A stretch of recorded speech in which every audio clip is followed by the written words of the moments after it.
So I look at it as my medicinal practice. And it's like I definitely know that I'm not healed and I'm still like my brokenness is my wholeness. It's a daily, not quite struggle, but dance, sometimes struggle with those dark thoughts and the sadness and the hopelessness. So yoga gives me like energy and balance to be able to remember that everything passes and it's not going to last forever when that stuff does come. And the more I do it, the more immune I am to those dark feelings and dark thoughts, you know. Welcome to a Curious Yogi podcast. I'm your host, Bobby, here to illuminate your practice as we discover what it means to walk the yogi's path. Together with wise friends and awakening teachers, we uncover the answers to our greatest questions. I'm so delighted you're here. Now let's get curious. Welcome back, yogis. I'm also back after a month hiatus. Took some time off to host my yoga sadhana retreat in southern Nicaragua. It was so amazing. I'm still super lit. And to give you a little context, if you can hear dogs, trucks, crickets, I'm coming to you from Costa Rica post-retreat as I edit and share this week's very, very special episode. It's such an honor to introduce you to my teacher and friend, Ryan Leier.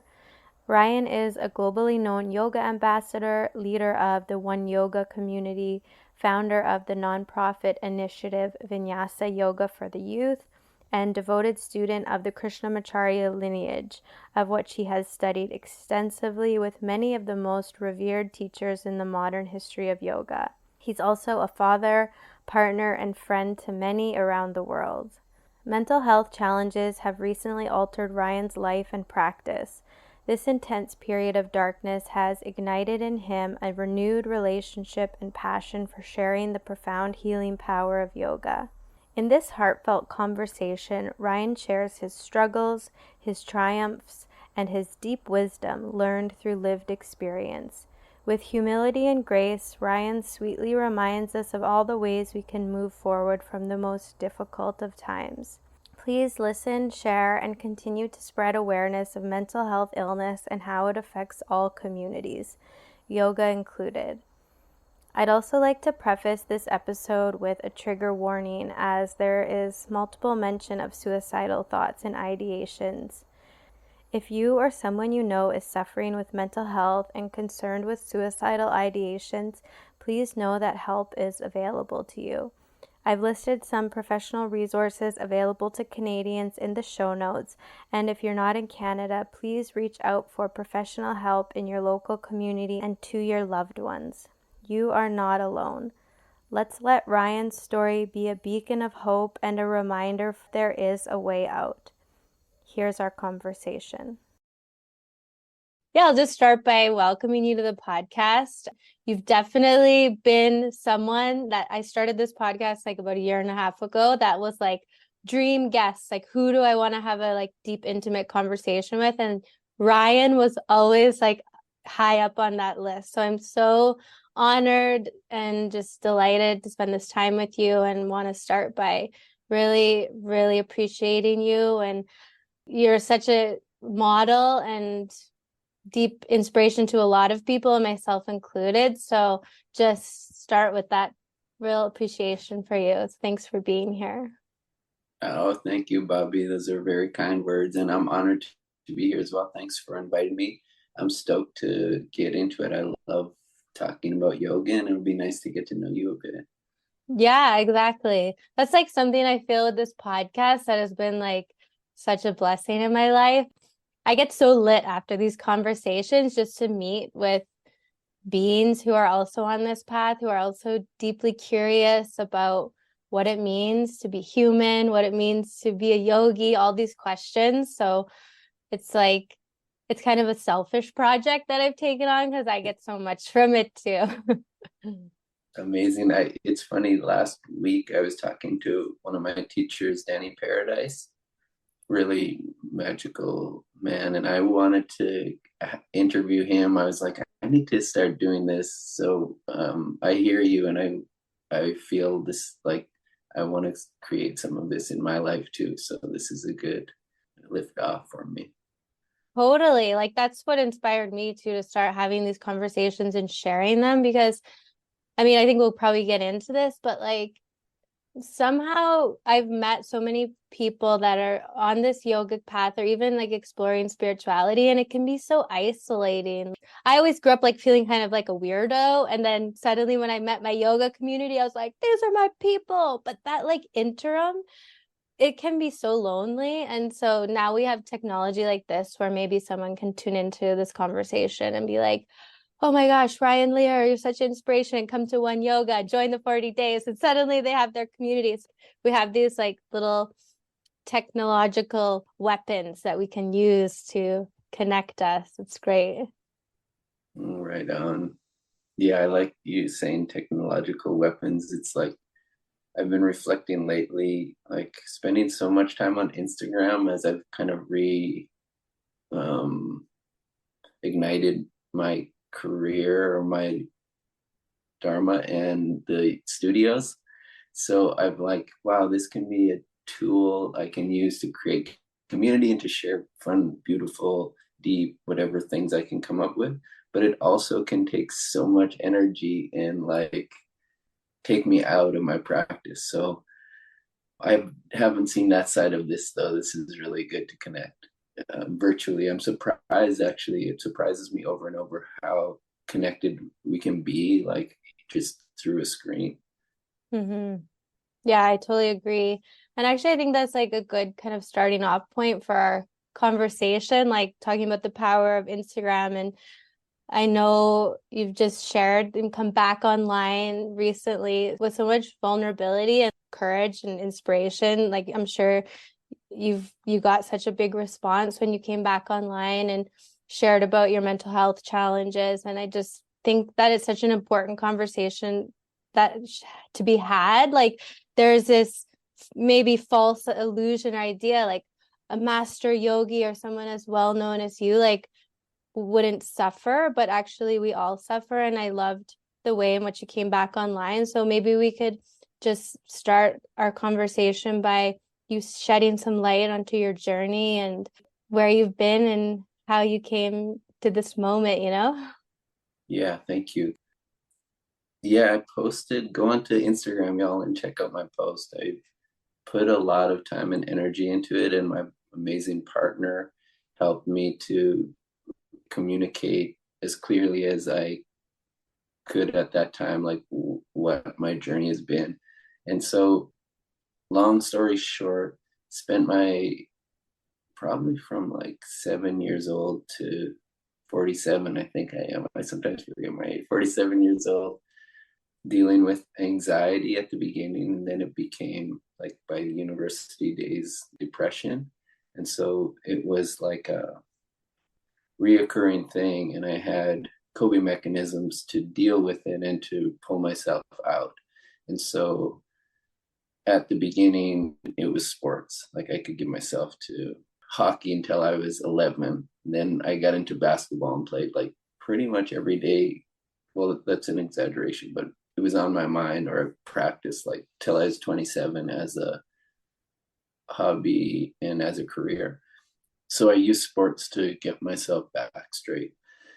In high school, I took a religious studies course, like Intro to World Religions or something, and I started to learn about Eastern philosophy and Buddhism and meditation and yoga, and it was always really interesting. So I started practicing that a little bit, and it would help me to get my mind clear. And then when I just started, like, took a weekend yoga teacher training, can you believe that I could teach after a weekend? And then I became enlightened. No, then I started like getting super depressed, and I wasn't finding a way to get out of it. And I had a broken relationship. I had a young daughter, and I remember when I really realized how dark it was, my sister called me and I said, I'm just trying, this isn't a short story. I guess it's a long story. And I said, I'm just trying not to jump out the window. And then I kind of woke up to it.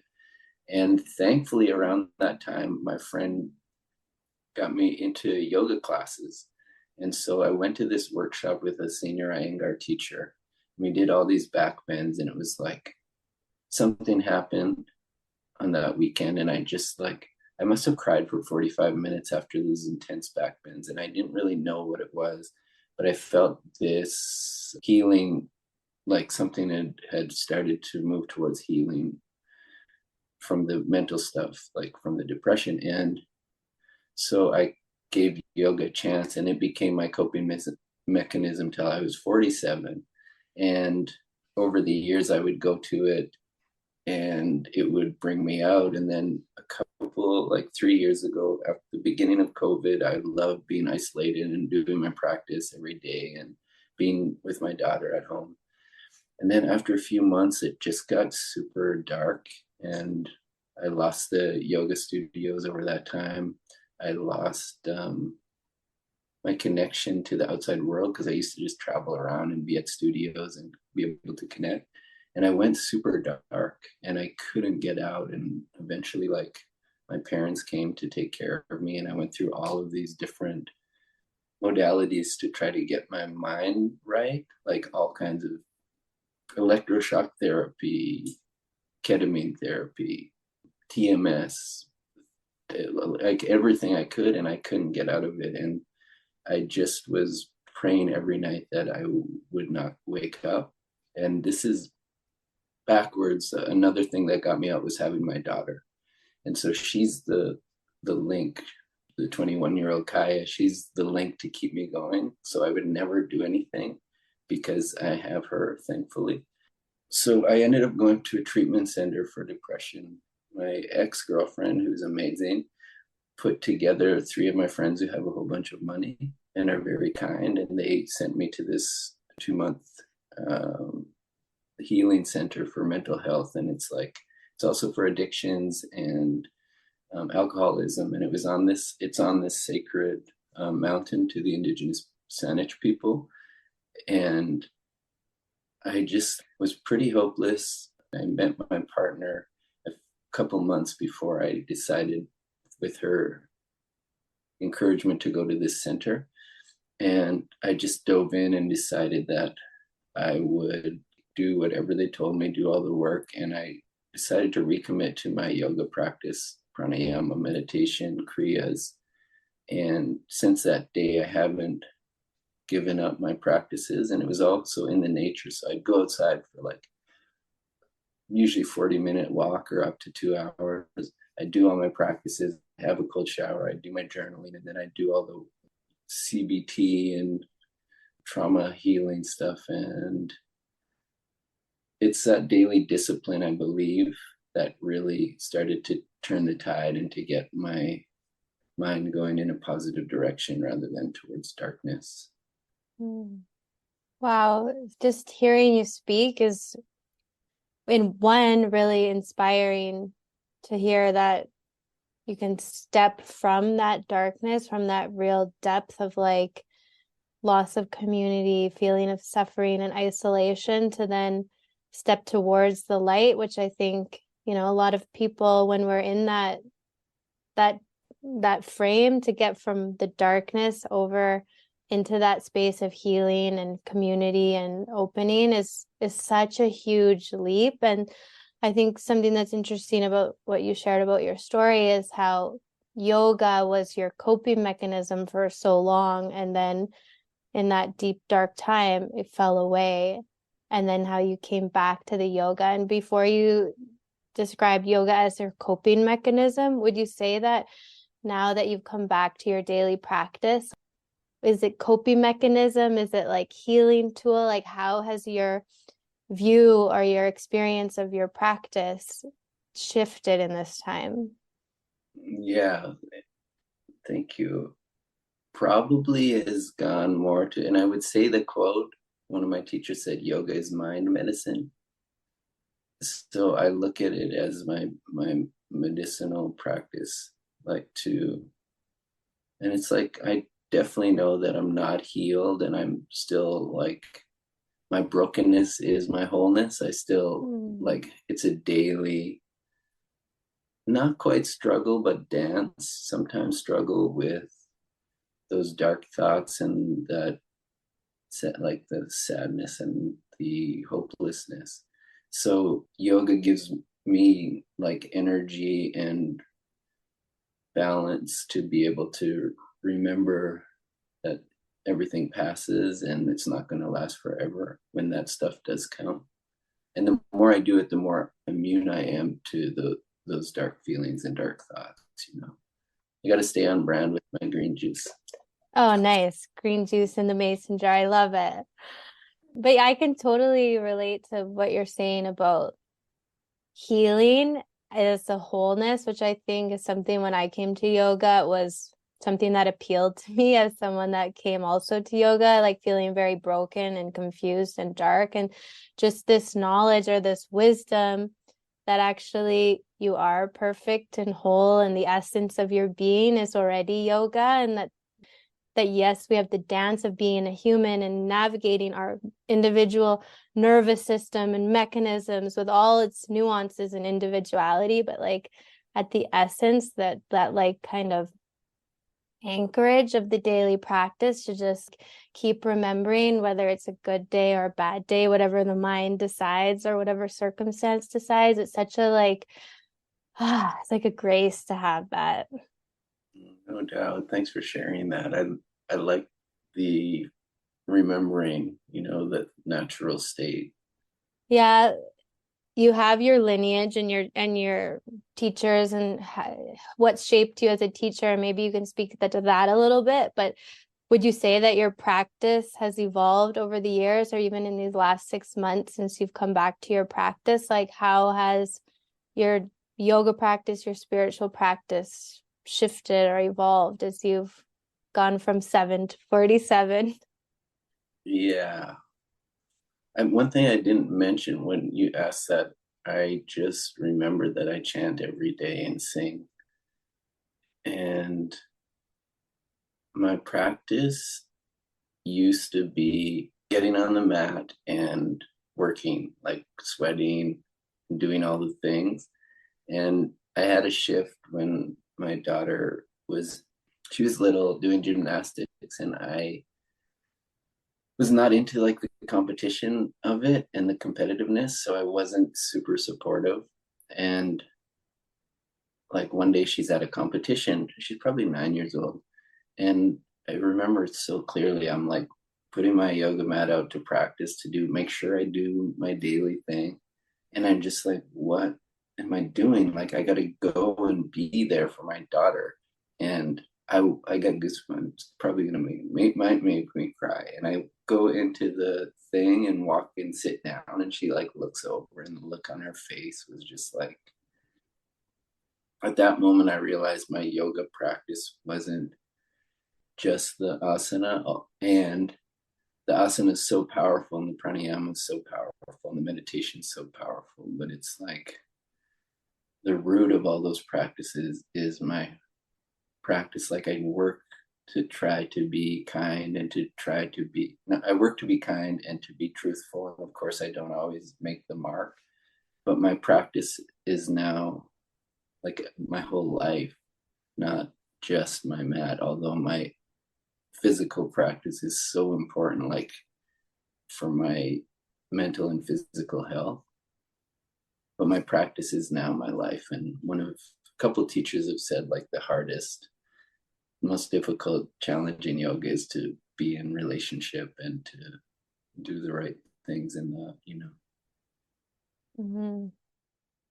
Oh yeah, one thing, Bobby. I remembered what you asked me. My practice is way more restorative now and more about the breath. Like to me, the spirit is the breath, and like a spiritual practice has to do with the breath. So I'm really committed to the breath now, and less sweat. Although I think it's a really great way to work too.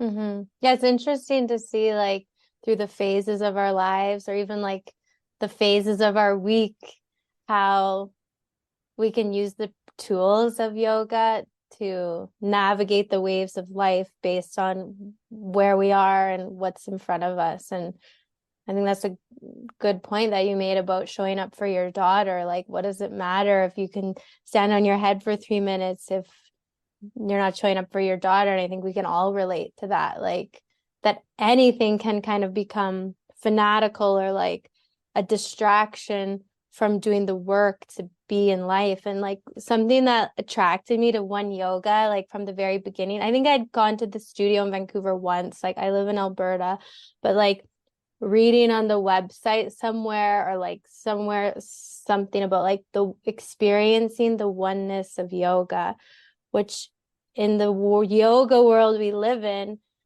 it's not so often that we get to be in community with yoga practitioners that are so committed to like living the oneness of yoga in our lives, like really off the mat and like on the mat, off the mat. That's kind of like a catchphrase now, but it's so true. And I think it's something that you really live and embody. So I love that you are an example. You're also very humble. That I'm wondering how it's been for you being in the yoga world, becoming so well known. Like, has that experience been? Like, did you feel pressure at any time? Like, so many people look to you and look up to you and want to be taught by you and be with you. Thank you for being so kind again. When I do, or if I do get a podcast, I want to ask you about your practice and how it's evolved and what you do and all of that. So as I started to get out there and like people would recognize me or get known, I like my ego really liked it because I have such like deep insecurity about myself and about who I am. And so for many years that kind of gave me my ego a boost. And with that, I also know that my karma yoga was strong and like I was getting it to people and getting it to these different programs, like to get it up north, to get it to the youth, and to have these studios where it was okay to practice Iyengar. It was okay to practice Ashtanga. You could do headstand before shoulder stand, or you could do shoulder stand before headstand, and you wouldn't get kicked or thrown out. So as the years kind of went by, I became pretty busy, like traveling, teaching, and also having these studios where I tried to delegate everything. And it's interesting because my two of my main teachers, like Danny Paradise and Srivatsa Ramaswamy, one said, just like stop traveling and practice. That's what Danny said. He's like, just don't miss a day and like, don't worry about that other stuff. Maybe you should consider not being like a businessman. I wouldn't wear the suit, you know, and I wasn't very good. I was at the beginning. I got like best new business of the year in Saskatoon. But anyway, I ended up losing all the studios and losing everything. But Ramaswamy, my Srivatsa Ramaswamy said, stop being a businessman, just like practice and teach. And so I was kind of through COVID forced into that. And now I'm very content doing my practice every day, settling down into my little town here with my little amazing family and beautiful pace that I used to run around and constantly burn out. I want to be in community. I want to build community. I want to be a part of studios, but I don't want to be the main part. And I'm also like within this One Yoga community, I've made it so much about me and I'm a Leo and my ego is pretty big. Me too. Are you? We're the best. We are the best. I'm definitely going to send you some lion gear. And yeah, now I want it to be like a community and I want there to be a bunch of main teachers because I know so many beautiful teachers who are sharing like what I believe is authentic yoga. But I loved what you expressed, that what is the point of yoga, the oneness, that equanimity or the equalness that we have. So I think that's something that's important to remember, like as we look to our teachers and as we look to our elders, or like those models that we have in our communities, yoga and otherwise. What is the essence of yoga? It is that oneness, that we're in it together. It's a shared experience. Yes, it's a private, independent work that we do with ourselves, and yet we need each other too. And like, if one person is here and one person is here, that's not a reciprocal relationship, which is, to me, is also such a part of yoga. It's like having this community, you know? Yeah, those teachings match what I've been learning with my indigenous community and elders, like about us being all related and all equal and all our job. One of my elders said our job is like there's nothing we have to do except for love each other. And it's like such hard work. I have trouble sometimes even loving my own family, you know. Mm-hmm. Yeah, the oneness. Yeah, like my teacher one time said that love can never be understood with the mind, because the mind only creates duality or separateness, whereas true love is true yoga, where it's that essence which is without condition. But to practice that as a human being with a mind and an ego and an intellect and all this discerning mechanism, it's such a work. Like, it's so easy for me to say, I love you, Ryan. I love my yoga, but like, can I love that person that has wronged me? How hard it is to like do that work, which like, okay, then now I'm practicing yoga, because when of course I can love someone that has a similarity to me, but what a work to love someone, and even sometimes that is our own self. I can also relate to those feelings of deep insecurity, like, because I feel separate from my own self. So to love that is like, that's a big work. Word up. I'm wondering, like, you spoke a little bit about your teachers, but what lineage and is it that you practice, you follow? I know you are so open about prioritizing authentic and traditional yoga, in the sense, like, not in the sense like headstands before back bends or any of that, but how would you define your lineage that you share, and what is authentic yoga to you? Yeah, it's such a loaded question, you know. Mm-hmm.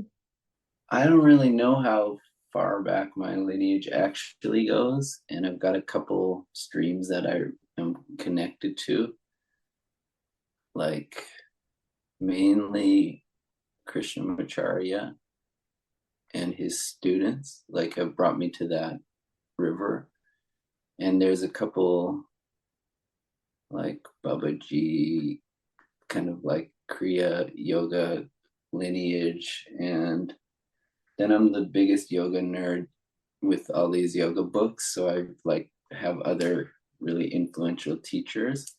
But I would say mainly the Krishnamacharya lineage, and he was for people who don't know, he was very instrumental in getting yoga to regular people and getting it to women and getting it out of India around the planet. And there are other people who did that, but he's one of the ones who is instrumental in what most of us are practicing today. Mm-hmm. I mean, it's interesting because like there is now in Western yoga, as like I'm just speaking from my own experience, it's diverged from traditional yoga. So like I also feel really it's important for me to practice and share more of a traditional style of yoga. And yet we are individuals and we're teachers and we have our own personalities and things that resonate with us, and we share what we practice. So it's like there's space kind of for both, I guess. But then actually someone I was talking to recently, he said something so amazing. Actually, it was a guest on the podcast. He said, like, yoga is fine. Like, we don't need to worry about yoga because no matter what we put on it, yoga is fine. And I love that because it is fine.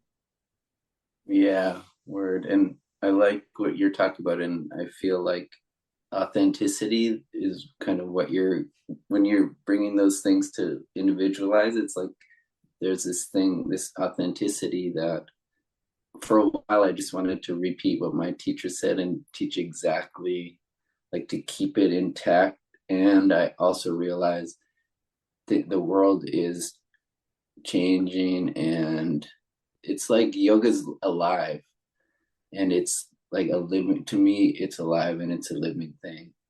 And so I'm sure it's going to transform and morph. I just, I believe what you said, that yoga is going to be all right. And I also believe it's up to us to tend the garden, like to make it, to compress that evolution so it'll be faster, or, like making sure Mm-hmm. that we keep the love that you spoke to behind it and the oneness.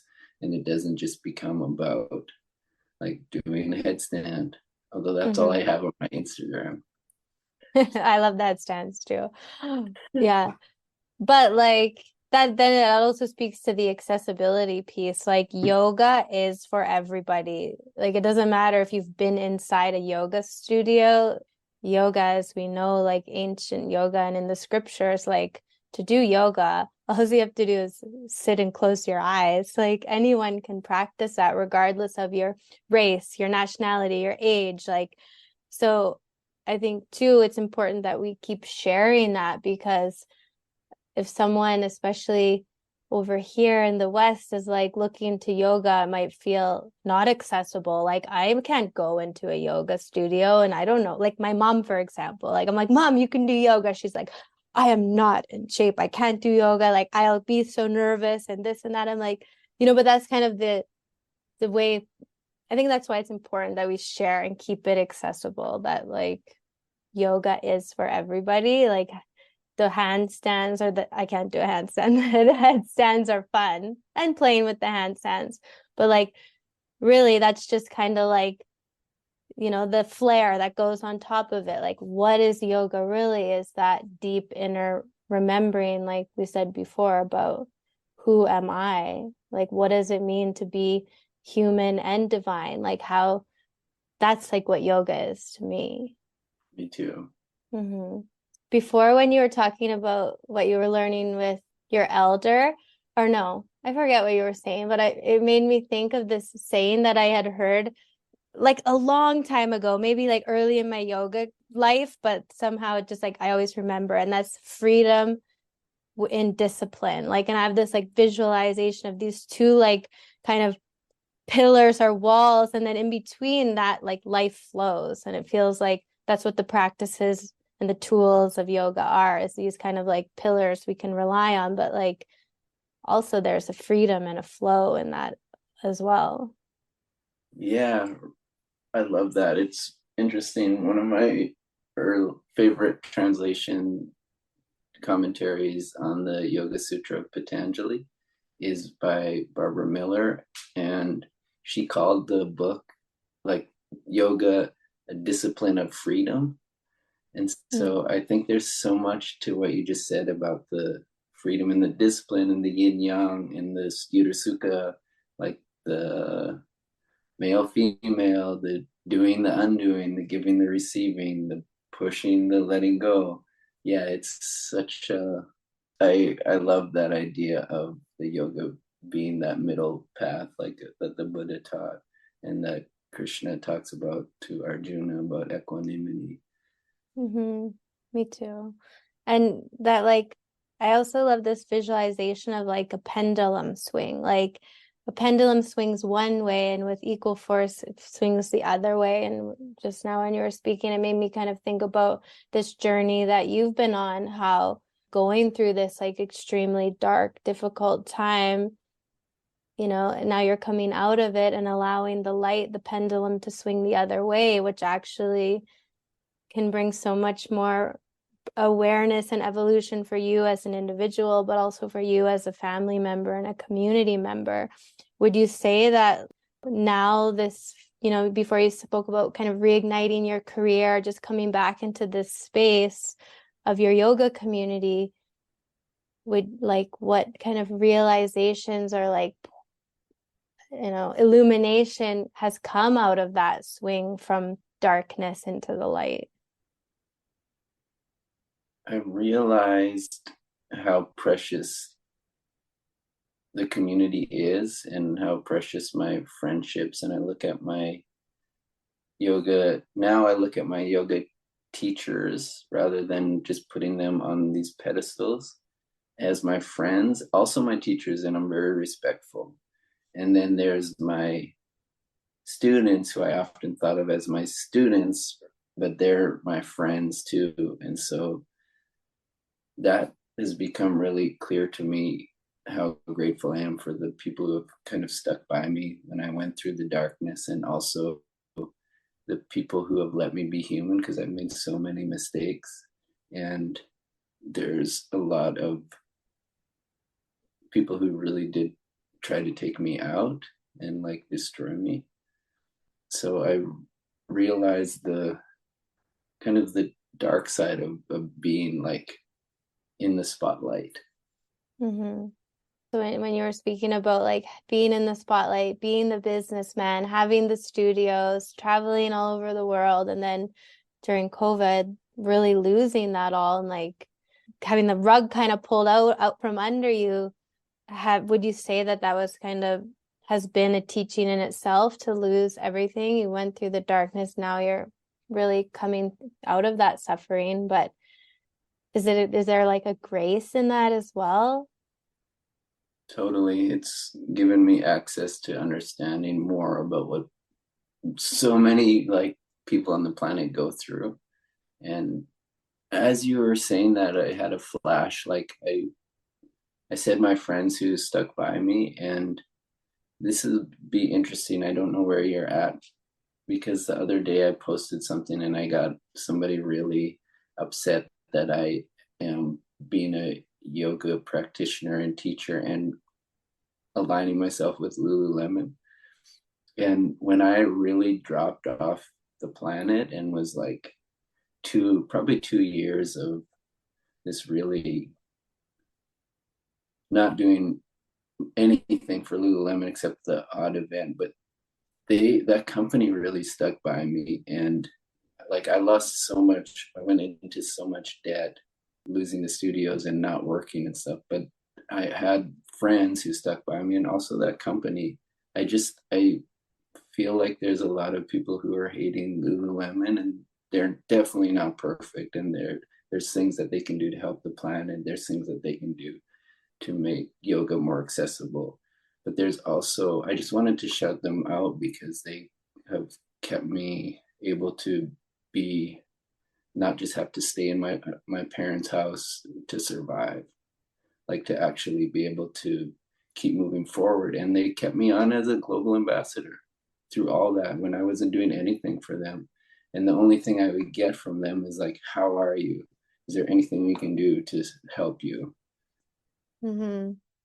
Well, I think that's a good reminder that support and community can come from unassuming places. Like, can we practice yoga by recognizing that there's good people working at Lululemon, that there's what is the underlying essence? Sure. Like, yes, like you said, Lululemon can do better. And I really appreciate that you're sharing that, because full disclosure, I'm wearing Lululemon pants right now, but I diss on them. So it's like, but you make such a good point that like, it's actually not about Lululemon. It's about connection and belonging and community and support. And that's what kept you afloat, and think that's what keeps all of us afloat. Like, we have this shared experience to be seen, to be supported, to know like we're not alone in this journey. And you coming out and sharing all of that so openly is a good reminder. Like, we all feel the ebbs and flows of life. Like, yes, it's on a spectrum. Some might go deeper and darker than others, but like, it's a shared experience. And there's always be haters, I guess. When I look at it from where I'm standing, I think it's so amazing how you've shared that part of your life like so openly, rather than keep it hidden away and just to keep an image. Like, it's not about an image, it's about connection and belonging. And how do we connect and belong? It's with vulnerability and openness, and like not perfection, just the work and the dance, like you said before. Yeah, thanks for acknowledging that. That was a challenge, to be vulnerable, like about something. There's so much shame around mental health issues and being really sick and and having to ask for help, and Yeah, one of my yoga teachers, actually, maybe it was even you. I quote you a lot in my classes. Like your rhymes, like the hyperextenders become microbenders. Like I take that one.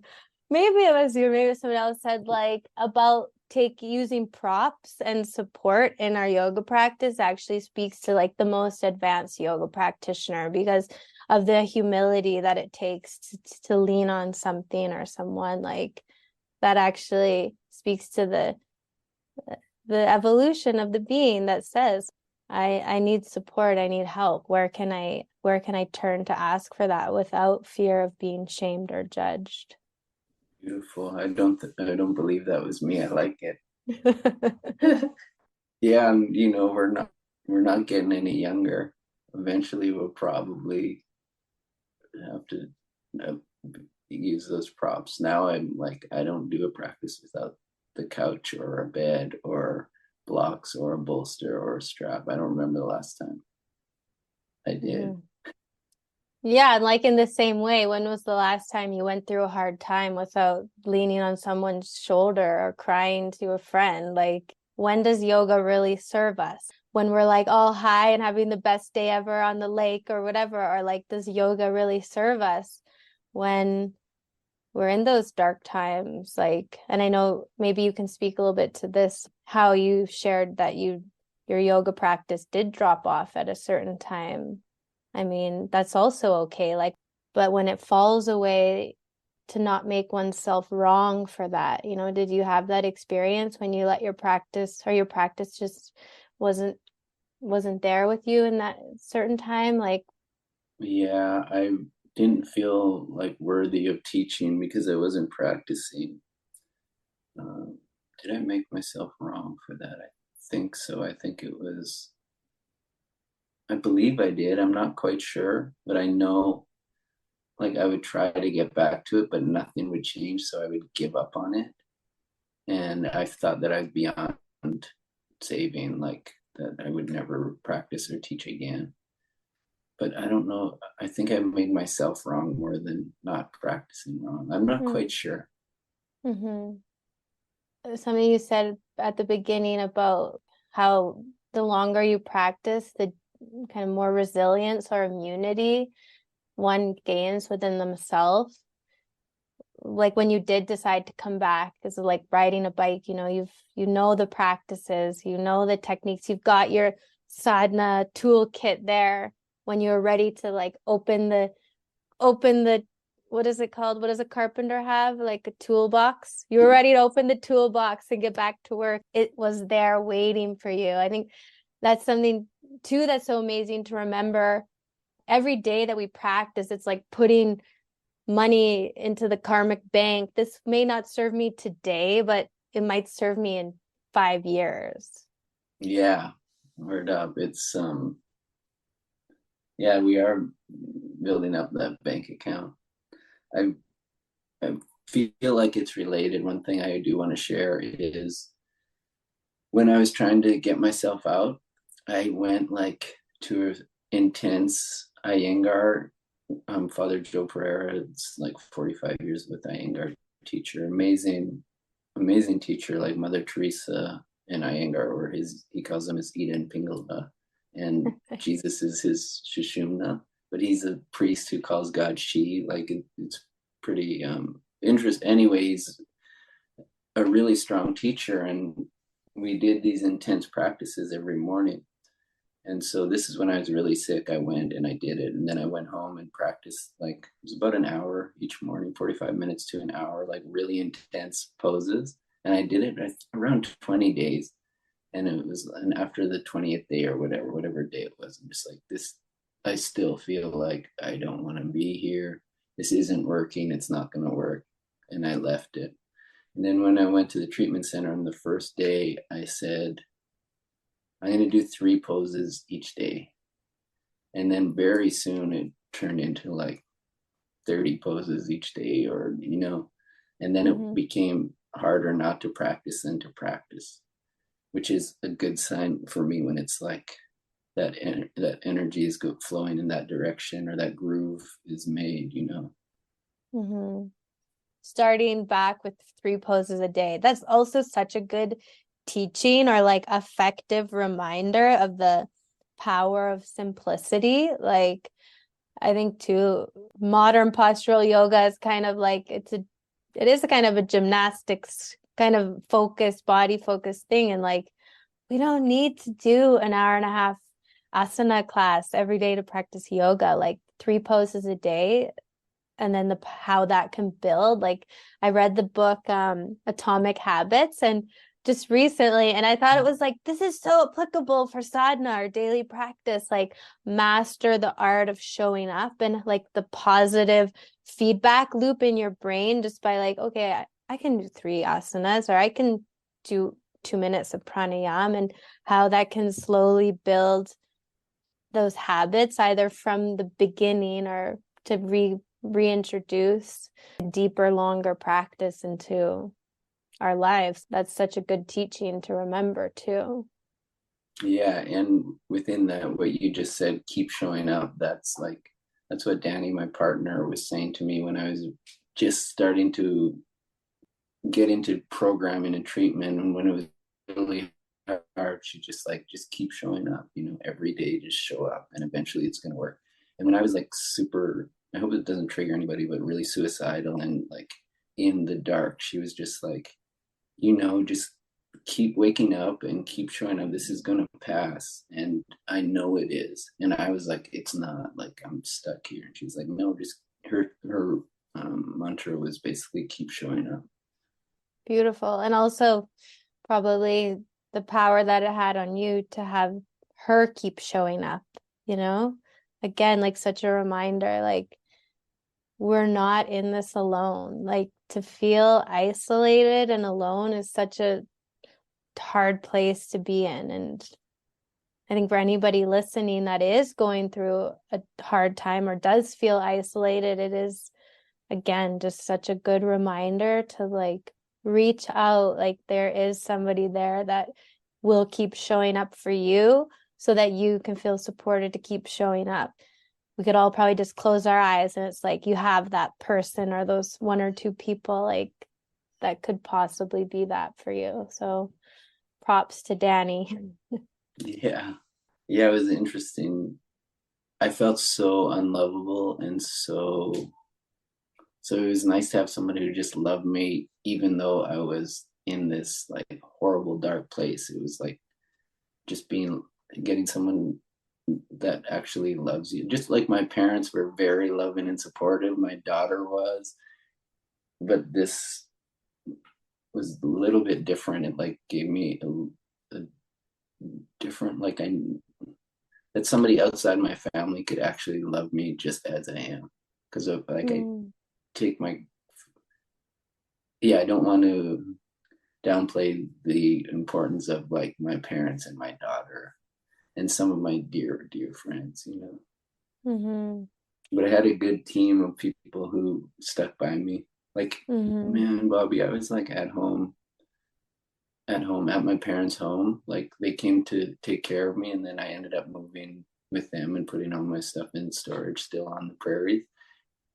I don't think I smiled for like a year, probably. I don't know if I'm exaggerating. I just sat there, and every day my parents were like so supportive and like fed me and wanted to take me for a walk, or would. I was so blessed to have such a supportive family, and my daughter is and always has been the most accepting of me and loving. I'm really blessed. Wow, beautiful. It's really touching to hear you express in that way. And also, just again, it's such a reminder that we can't do life alone. Like, when we're in those positions of vulnerability and need to be taken care of and fed, and like you're not wrong in that, and that you would do that in a heartbeat for your daughter, for your parents. It's like such a reciprocal relationship, which again speaks to the oneness of yoga, like to receive the help and then to offer it back, which you live that. The things you've done in your community and with youth and making yoga accessible and all that, like we all serve in whatever ways something shows up, we respond. And to be one that's in service, being in service to me means receiving service as well. Like I think for big egoistic Leos, speaking for myself, it can be the humility to accept help is like, oh, it's like painful almost sometimes. I'll give everything to everybody, but when it comes to me, I also last winter I went through a really hard time, and I moved back in with my parents for 5 months, and I was out here in Alberta in the middle of the blizzard snow thinking, what have I done? But thinking less or something. But then coming out of that, it was like actually such a teaching and like a grace to be able to say, okay, I need help. I'm accepting help. I'm getting better for it. And like to also have a new view on my family that I didn't maybe have before. Like there was a teaching in that for me too. Yeah, I'm glad you got it. Those family triggers, oh my God. It's funny I had no idea you're in Alberta. I look at you as having such an authentic yoga practice. I thought that you would live in India or something. Well, I do actually have a place in India, and I'm there about Oh, half okay. the year, but my parents have a cattle ranch in southern Alberta. So I'm like a proper Alberta girl, but living two very different worlds. But last year, yeah, I went through a hard time, and I didn't have the money to get back to India. And like I had my place there, but I couldn't get there. And it was like I was going through a breakup, and oh, it was rough. But somehow this farm, this ranch where my parents live, like it used to be something I couldn't get far enough away from. And then in those like months, it became like such a refuge and a sanctuary to like remember, okay, my yoga home isn't India. My yoga home is like here, and like the tough times, the hard times, is for anybody, but I think especially one that's like has the awareness and knowledge of yoga and the principles. It's like, okay, what's the teaching here? Like, what's the sadhana? It's all sadhana. Like, it's all coming from the self, through the self, for the self. So, like, to be humbled in that, I think for me last year was like, we went through a different experience, and but still we have this shared human nature of like what it means to suffer, what it means to learn, what it means to like grow out of that. Yeah. Oh my God. You talk about humbling. Moving in with your parents is super humbling. Yeah. Our little one, Fern, has this book. It's just for girls, but I every night before bed I read it too. It's so fun. It's like it gives you a list of things to look for, and you have to find them in the book. And yesterday was all about cats and lions. So I thought of you because they were giving me a hard time last night because Leo the lion says, "I'm the best looking cat here, right? Right?" There's all these cats, and the Leo is like, it's pretty funny. That's funny. You know what? One time I met this Leo traveling, and my boyfriend Simon, he's also a Leo, and we both have lion tattoos. And I met this guy, and he had a lion tattoo, and I'm like, "Oh, are you a Leo?" He's like, "A Leo will always let you know he's a Leo," and I'm like, "That's so true with the lions." Amazing. Amazing. Okay, I got something. Hopefully, I can recall it. Okay, I love Rumi. And for all the yoga teachers out there, if you want to be like, oh, what a great spiritual teacher, just take a Rumi book, open it, you're good. Tattooing in Kazwin. In Kazwin, they have a custom of tattooing themselves for good luck with blue ink on the back of the hand, the shoulder, wherever. A certain man goes to his barber and asks to be given a powerful, heroic blue line on his shoulder blade. And do it with flair. I've got Leo ascending. I want plenty of blue. But as soon as the needle starts pricking, he howls. What are you doing? The lion. Which limb did you start with? I began with the tail. Well, leave out the tail. That lion's rump is in a bad place for me. It cuts off my wind. The barber continues, and immediately the man yells out, ooh, which part now? The ear. Doc, let's do a lion with no ears this time. The barber shakes his head, and once more the needle, and once more the wailing. Where are you now? The belly. I like a lion without a belly. The master lion maker stands for a long time with fingers in his teeth. Finally, he throws the needle down. No one has ever been asked to do such a thing, to create a lion without a tail or a head or a stomach. God himself could not do it. Brother, sister, stand the pain. Escape the poison of your impulses. The sky will bow to your beauty if you do. Learn to light the candle, rise with the sun, turn away from the cave of your sleeping. That way a thorn expands to a rose, a particular glows with the universal. What is it to praise? Make yourself particles. What is it to know something of God? Burn inside that presence, burn up. Copper melts in the healing elixir, so melt yourself in the mixture that sustains existence. You tighten your two hands together, determined not to give up saying I and we. This tightening blocks you. Beautiful. I love the line, when the thorn becomes the rose. Kind of like remembering like the divine uneasiness that like even the thorn becomes the rose, like when we're feeling that prick. It's good, another good reminder. Awesome. Well, I think that's too like a good point to wind up. It's been such a good conversation. I love to ask the guests at the end of the show for a point of self-inquiry for the listeners, the curious yogis, for me to contemplate or chew on or discover in our own practice. What's that SpongeBob thing? Like an eternity later or something. Okay, so it's interesting. Like the only thing that's come into my consciousness is like offering. I'm really into Ram Dass lately, and he talks a bit about hatha yoga and the postures, and to spiritualize it, to make it like an offering. So I look at, here's something to leave you with, something I'm exploring is like offering the posture, and not just doing the posture, but to just listen and to be receptive. What's it like to be receptive? It's been such a journey for me to find that receptivity and humility and softness. What does it mean to receive yoga rather than do it?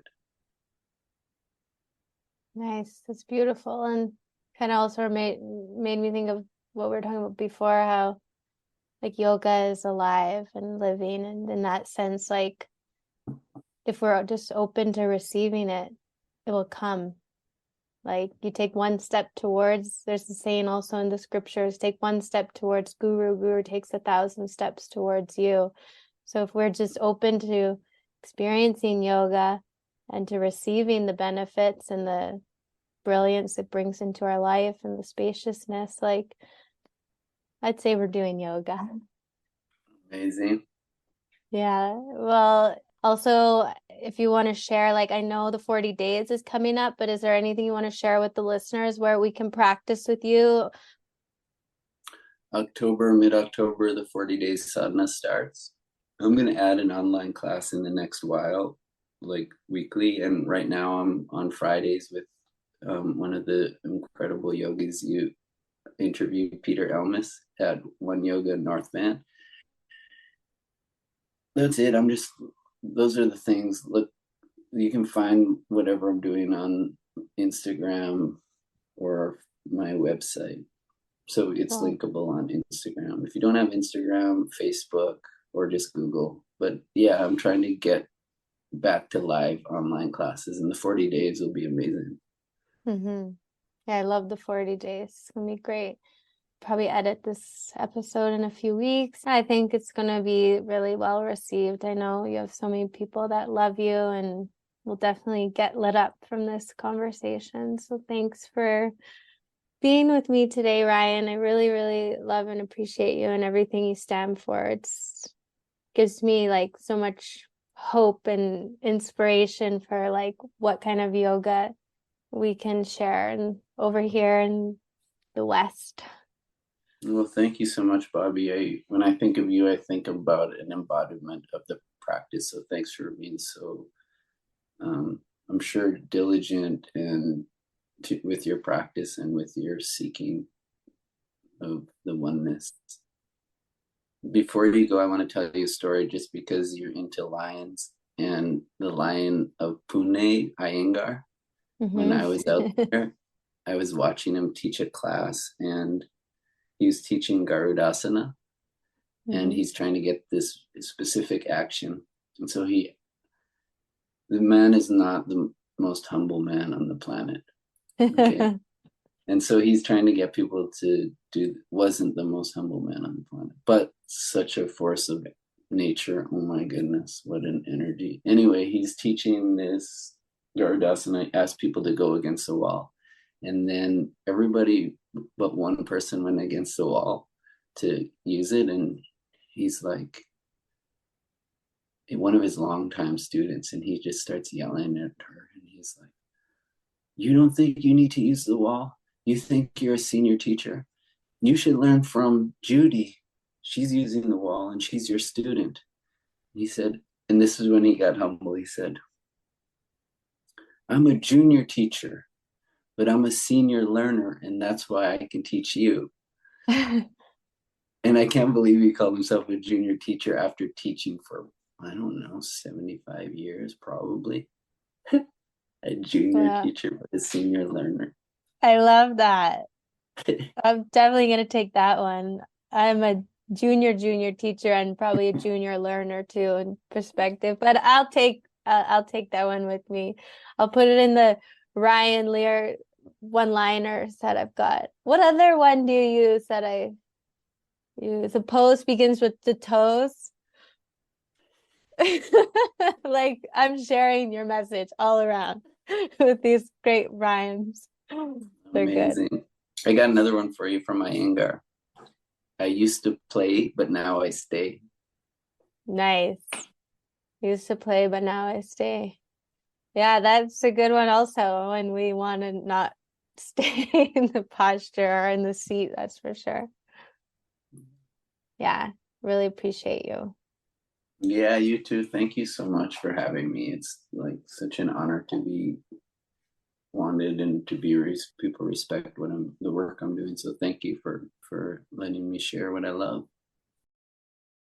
Thanks for listening to this episode. If you enjoyed what you heard, please leave a review. It really helps the show reach more people. If you'd like to have your greatest spiritual questions answered on the show, send them to me through social or email. And don't forget to follow on your favorite streaming platforms. Let's stay curious, connected, and keep walking the path together. Music graciously offered by Heidi Herdaya Groschler. In oneness and delight, this is Bobby signing off until next time.